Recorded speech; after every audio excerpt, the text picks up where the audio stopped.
ఏపీలో తుఫాన్, బెంగళూరులో జగన్. ఈ ప్రచారం గత 2-3 రోజులుగా సోషల్ మీడియాలో హోరెత్తిపోవడము, అధికార కూటమి వైపు నుంచి, టీడీపీ వైపు నుంచి ఆరోపణలు రావడం చూస్తూ ఉన్నాం. ఇదేం మొదటిసారి కాదు. చాలా సందర్భాల్లో జగన్ బెంగళూరులోనే ఉంటున్నారు అని విపక్షం మాట్లాడుతుంటే వ్యూహాత్మకంగా, రాజకీయంగా తిప్పికొట్టడానికి వైసీపీ ట్రై చేస్తూ ఉంది. అసలు దీనికి పరిష్కారం ఏంటి? ఇలాంటి ఇష్యూస్ చర్చలో ఉండటానికి, ట్రెండింగ్ లోకి రావడానికి అసలు కారణం ఏంటి? దీనివల్ల ఏమైనా రాష్ట్రానికి గానీ, జనానికి గానీ ప్రయోజనాలు ఉంటాయా అనేది ఒక పాయింట్ అయితే, అసలు ఇలాంటి ఇష్యూస్ ని మిటిగేట్ చేయడం మీద వైసీపీ ఎందుకు ఆలోచించట్లా? జగన్ ఎందుకు దృష్టి పెట్టట్లా? వైసీపీ రాజకీయంలో ఉన్న ప్రధానమైన లూప్ హోల్ ని ఈ ఇష్యూ పదే చూపిస్తా ఉంది. మరి దీనికి పరిష్కారం ఏంటి? ఇది కేవలం రాజకీయానికి సంబంధించిన విషయం కాదు. డైవర్షన్ పాలిటిక్స్ ని తిప్పికొట్టాలి అంటే ఇలాంటి క్వశ్చన్స్ కి సమాధానం ఖచ్చితంగా దొరికి తీరాలి.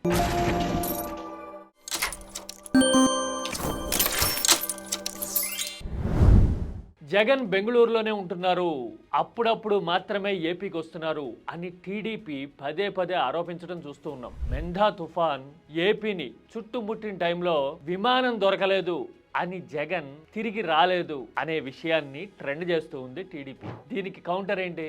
రాజకీయంగా ఏమాత్రం కాస్త పరిజ్ఞానం ఉన్నా గానీ ఈజీగానే తిప్పికొట్టొచ్చు, పెద్ద కష్టమేం కాదు. కరోనా వచ్చినప్పుడు, కోవిడ్ తో జనం అల్లాడుతున్నప్పుడు ఆ 2.5-3 సంవత్సరాల్లో టీడీపీ నాయకత్వం ఎక్కడుంది? జనంలో ఉందా? జనానికి సేవ చేసిందా అని వైసీపీ అడుగుతూ ఉంటుంది. వాస్తవం ఏంటో జనానికి తెలుసు కాబట్టి అది ఫిట్టింగ్ రిప్లైయే అని అనుకోవచ్చు చాలా వరకు. అట్ ద సేమ్ టైం దీంతో పాటు ఇంకో మ్యాటర్ కూడా టక్కును వచ్చేస్తా ఉంది సోషల్ మీడియాలోకి. అధికారంలో ఉన్న వాళ్లే ప్రత్యేక విమానాల్లో వారాంతాల్లో విజయవాడ నుంచి హైదరాబాద్ వెళ్లి వాలిపోతున్న టైంలో అసలు క్వశ్చన్ చేసే నైతిక హక్కు ఈ కూటమి నాయకులకు ఉందా అని కూడా వైసీపీలో కొందరు అడుగుతూ ఉంటారు. ఇవన్నీ పొలిటికల్ ఆర్గ్యుమెంట్స్. వాళ్ళు రాజకీయంగా ఇష్యూ రైజ్ చేశారు కాబట్టి వీళ్ళు రాజకీయంగా తిప్పి కొడుతున్నారు అని అనుకోవచ్చు. అందులో రేషనల్ అర్థమైపోతుంది. కరోనా టైంలో రాష్ట్రంలో ఎవరున్నారు, పక్క రాష్ట్రంలో షెల్టర్ తీసుకున్నది ఎవరు అనేది అందరికీ తెలుసు కాబట్టి రాజకీయంగా ఈ వాదన కరెక్టే. కానీ రాజకీయాల్లో ఉన్నంత మాత్రాన ఎప్పుడూ పొలిటికల్ ఆర్గ్యుమెంట్సే చేయకూడదు కదా. ఇంట్రాస్పెక్షన్, ఆత్మ పరిశీలన అనేది ఒకటి ఉండాలి కదా. అది ఉంటే గనక రాజకీయాల్లో ప్రజా ప్రయోజనం అనేది ఫ్రంట్ సీట్ లోకి వస్తుంది. ఇప్పుడు సపోజ్ బెంగళూరులోనే ఎందుకు ఉంటున్నారు అనే టాపిక్ అసలు చర్చలోకి రావాల్సిన అవసరం ఏముంది? నిరంతరం ప్రజా సమస్యల మీద మాట్లాడుతున్నారు, వైసీపీ నాయకులు క్షేత్రస్థాయిలో ఉన్నారు, అలాగే జగన్ కోఆర్డినేట్ చేస్తున్నారు అనే సమాధానాన్ని వైసీపీ ఎందుకు చెప్పలేకపోతుంది? కీలక సందర్భాల్లో జగన్ వైపు నుంచి ఒక వీడియో రావడమో లేదంటే గనక వీడియో కాన్ఫరెన్స్ లాంటి వాటిల్లో పార్టీ నాయకుల్ని, శ్రేణుల్ని కోఆర్డినేట్ చేస్తున్నట్టు కనిపించడం లేదు. అసలు ఇలాంటి పరిస్థితి ఎందుకు వస్తుంది? జగన్ బెంగళూరు అనే ఇష్యూని అడ్రస్ చేయాల్సిన అవసరం లేదు అని వైసీపీ నాయకత్వం అనుకుంటోందా? లేదంటే గనక జగన్ కి ఈ ఇష్యూ గ్రావిటీని కన్వే చేయలేకపోతున్నారా? ఇది కదా అసలు పాయింట్. జగన్ ఏపీలో ఉన్నంత మాత్రాన ఆయనేమి సహాయ కార్యక్రమాల్లోనూ, రోడ్ల మీద పడిన చెట్లు తొలగించే బృందాల్లోనూ పార్టిసిపేట్ చేయరు. ఆ మాటకొస్తే ఏ నాయకుడు చేయరు. కానీ ఇష్యూని ప్రత్యర్థులు రైజ్ చేస్తున్నప్పుడు ఆ అంశాన్ని ఎలా మిటిగేట్ చేయాలి అనే కోణంలో ఆలోచించకపోవడం మూలన ఇలాంటి సమస్యలు వస్తాయి. చాలా సార్లు ప్రతిపక్షంలో ఉన్నప్పుడు ప్రతిదానికి సంజాయిషీ సమాధానం చెప్పాల్సిన పరిస్థితిలో రాజకీయ పార్టీ ఉంటుంది. అధికారంలో ఉన్నవాళ్ళు మీడియా అండతోనో, సోషల్ మీడియాలో బుల్డోస్ తోనో అసలు ఇష్యూస్ ని, జనం కష్టాలను గానీ లేకపోతే గనక సిస్టమ్ ఫెయిల్యూర్స్ ని గానీ, అసలు అవస్థలు గానీ చర్చకి రాకుండా ఇలాంటి అంశాలను తెర మీదకి తీసుకురావడం కూడా సర్వసాధారణం. మరి దీనికి చెక్ పెట్టాలి అంటే మన దగ్గర సాఫిస్టికేషన్, ఆలోచన, ఇంట్రాస్పెక్షన్ అనేది కావాలి. అది చేయలేకపోవడం మూలన ఇక్కడ సమస్య. దీనికి పరిష్కారం ఏముండొచ్చు?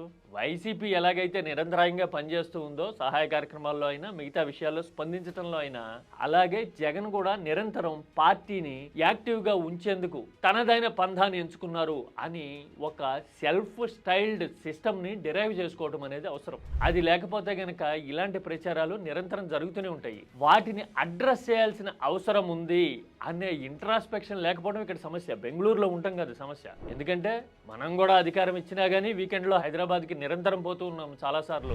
అలాగే విపక్షంలో ఉండగా 3 ఏళ్లు హైదరాబాద్ నుంచే రాజకీయాన్ని నడిపించున్నాం జూమ్ కాల్స్ లో. అందుకోసమని అసలు ఎక్కడున్నారనేది పాయింట్ కాదు, ఎలా తీసుకుంటున్నాం ఇష్యూని అనేది ఇక్కడ పాయింట్. జగన్ రిలక్టెంట్ గా ఉంటారు చాలా విషయాల్లో, మొండిగా తాను అనుకున్నదే చేసుకుపోతారు అనే ఇంప్రెషన్ క్రమంగా సడలుతోంది ఈ మధ్యనే మనం పాలసీ మ్యాటర్స్ విషయంలో కూడా చూసాం, గూగుల్ డేటా సెంటర్ విషయంలో.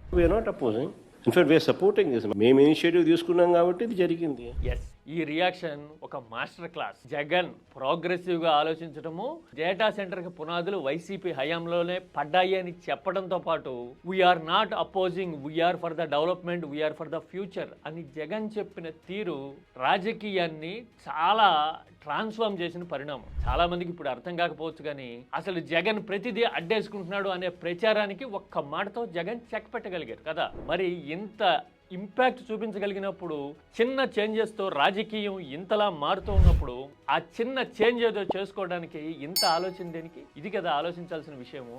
నువ్వు మాట్లాడుతుంటే ప్రభుత్వం, యంత్రాంగం, కూటమి ఒక 15 రోజులు పనిచేయాల్సి వస్తుంది. నువ్వు జనంలోకి వెళ్తే ఒక నెల రోజుల పాటు దాని గురించి మాట్లాడుకునే సిచ్యువేషన్ ఉంటుంది. ఇలాంటప్పుడు జనం సమస్యలు ట్రెండింగ్ లో ఉండేలాగా, వాటికి పరిష్కారాలు చూపించడానికి మార్గాలు ఏమున్నాయి అని అన్వేషించడం నిరంతరం ప్రయత్నం జరగాలి. కానీ ఎక్కడున్నారు అనే టాపిక్ చర్చలోకి రాకుండా చూసుకోవాల్సిన బాధ్యత జగన్ మీద, వైసీపీ నాయకత్వం మీద ఖచ్చితంగా ఉంది. మరి గూగుల్ సెంటర్ విషయంలో రియాక్ట్ అయినట్టుగానే ఈ టాపిక్ మీద కూడా రియాక్ట్ అవుతారా? ఓవర్కమ్ కాగలుగుతారా?